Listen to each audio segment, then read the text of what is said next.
Poco a poco la Policía Nacional va dejando de lado el bolígrafo y el papel para elaborar actas de procedimiento y así dar paso a la tecnología.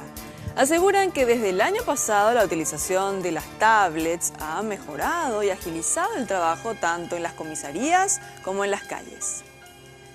Lo primero que hace el agente policial es registrar la denuncia. El sistema cuenta con numerosas opciones de presuntos hechos punibles. Extravío de documento u objeto. Ingresamos. Luego se cargan los datos personales del denunciante y se llena un formulario con la hora, fecha y lugar de suceso. A partir de allí se redacta la denuncia. En este caso, Sergio. En este caso ya al instante ya muestra todos los datos de Sergio, toda su dirección. Ahí escribimos que es el...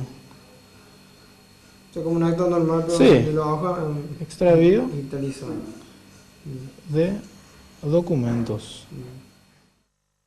Para oficializar el procedimiento, con este bolígrafo digital el denunciante estampa su firma.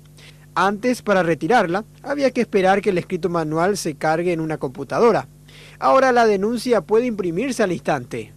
El sistema también se utiliza en las barreras y en minutos la policía puede averiguar quién tiene antecedentes u orden de captura. Actualmente contamos con la Policía Nacional cuenta con el sistema SIT, que es un sistema un poco más avanzado que es para consulta de personas, tanto así para realizar denuncias en la vía pública, ya que anteriormente era un poco más lento con el sistema, ya que no podíamos ver la foto de la persona, no podíamos identificar, entonces eso daba que muchas veces la gente diera número de cédula falso. Entonces actualmente con este sistema, le pongo un ejemplo, su número de cédula por ejemplo, ¿se me puede brindar? 4 281 879.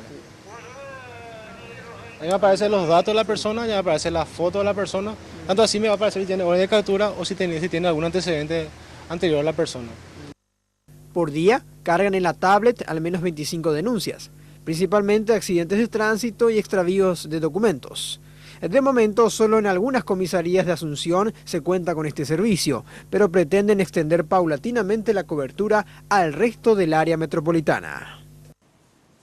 Bueno, esto demuestra evidentemente dos cosas. Por un lado, mayor rapidez, obviamente, en el trabajo de la policía y por otra parte, un impecable prontuario de nuestro compañero Sergio Valdés.